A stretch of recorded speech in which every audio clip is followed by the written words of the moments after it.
बनानी क्या है। हमारे साथ अमोल आठवले भी जुड़ गए हैं, कोटक सिक्योरिटीज के वाइस प्रेसिडेंट टेक्निकल रिसर्च हैं, और फिनवर्सिफाई की फाउंडर ध्वनि पटेल भी हमारे साथ हैं। Dhwani, will start with you. Good afternoon. बताइए, stock specific recommendations, closing trades क्या लेकर आई हैं आप? गुड आफ्टरनून मानसी, मेरी तरफ से यहाँ पे दो क्लोजिंग ट्रेड्स रहेंगे। ओवरऑल मार्केट का सेंटिमेंट जो है वो अभी नेगेटिव ही है, और टेक्निकल पॉइंट ऑफ व्यू से अभी भी इसके अंदर करेक्शन जो है वो देखने को मिल सकती है। तो दोनों सेल साइड की ट्रेड रहेगी।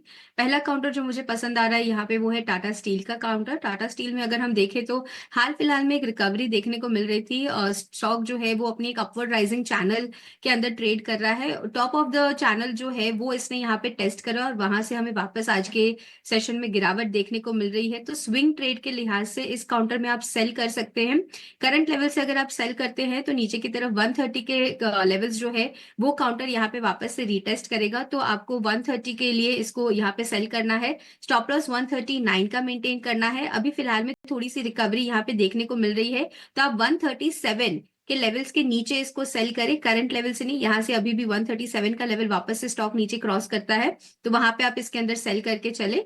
दूसरा काउंटर जो मुझे पसंद आ रहा है वो है एलटी का काउंटर, लार्सन एंड टूब्रो। इसके अंदर भी एक डाउनवर्ड स्लोपिंग चैनल हमें देखने को मिली। चैनल का टॉप जो है वो इसको यहाँ पे हमने रीटेस्ट करा, और वहां से हम नीचे की तरफ वापस से इसके अंदर ट्रेड कर रहे हैं। तो करंट लेवल से आप इसको सेल करते हैं तो नीचे की तरफ आपका टारगेट जो है तो 3185 का लेवल जो है वो वापस से काउंटर यहाँ पे रीटेस्ट करता हुआ देखेगा। 3330 का यहाँ पे स्टॉप लॉस मेंटेन करना है। के दो कॉल्स और दोनों ही बिकवाली की तरफ, ध्वनि की तरफ से। टाटा स्टील में बिकवाली की रणनीति 130 के टारगेट्स को ध्यान में रखे डाउन साइड विजिबल नजर आती है।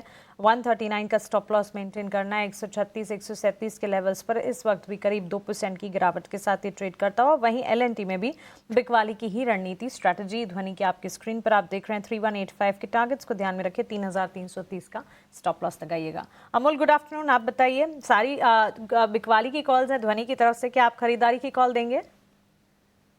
जी नमस्ते and good afternoon. I think buying side का ही व्यू है। शॉर्ट टर्म में bounce back expected. The reason behind that, अगर हम फरवरी सीरीज में देखते हैं तो ओवर 1200 पॉइंट्स, हमें 1200 पॉइंट के ऊपर निफ्टी में करेक्शन ऑलरेडी हो चुका है। डेफिनेटली ट्रेंड खराबी है।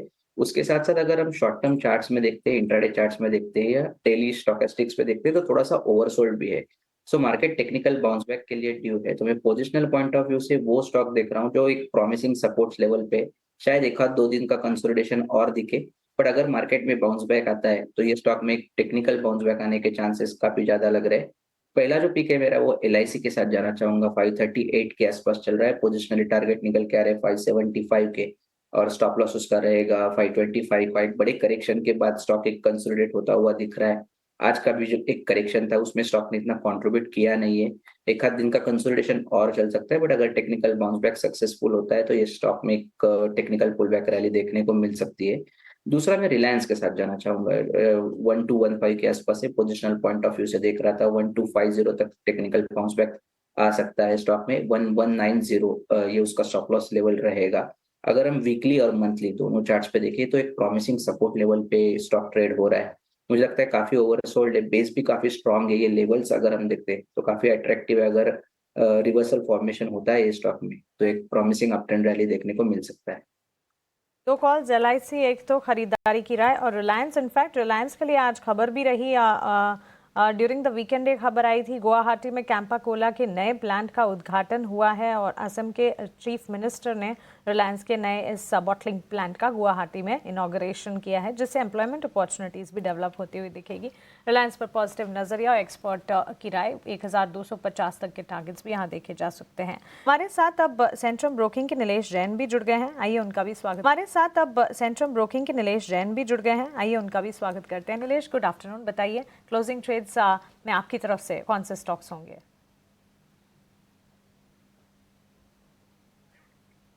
Please unmute yourself Nilesh.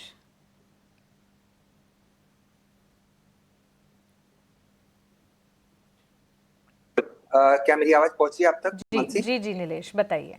बिल्कुल, वेरी गुड आफ्टरनून यू। देखिए, खरीदारी पर फोकस है क्योंकि स्टॉक स्पेसिफिक कुछ स्टॉक्स में काफी अच्छा मूव और रिवर्सल कैंडल हमें आता हुआ नजर आ रहा है। तो यहाँ पे सबसे पहले जो रडार पर स्टॉक आया है वो है इंडिगो। लगातार यहाँ पे छठे कंसेक्यूटिव सेशन हमें तेजी देखने को मिल रही है। काउंटर में लॉन्ग बिल्डअप हुआ है in spite of such a weak market. ये पर्टिकुलर स्टॉक आउट परफॉर्मेंस दिखा रहा है, तो यहाँ पे एक फॉलोअप मूव हम एक्सपेक्ट करके चल रहे हैं। ऊपरी तरफ पर 4640 तक की अपसाइड यहाँ देखने को मिल सकती है। 4505 का स्टॉप लॉस रखना होगा। इंडिगो को खरीदने की सलाह होगी। उसके अलावा जो दूसरा स्टॉक रडार पर है वो है एबीबी। एबीबी में भी हमें काफी अच्छा फॉलोअप मूव हमें देखने को मिल रहा है। पिछले 3-4 दिनों का कैंडल देख के ऐसा लग रहा है कि कहीं ना कहीं बेस फॉर्मेशन बनने की तैयारी हो रही है। यहाँ पे एबीबी में भी एक फॉलोअप मूव हमें देखने को मिल सकता है। 5680 तक की अपसाइड यहाँ पे एक्सपेक्ट करके चल रहे हैं। 5255 5255 का स्टॉप लगा के एबीबी को लॉन्ग करने की सलाह होगी।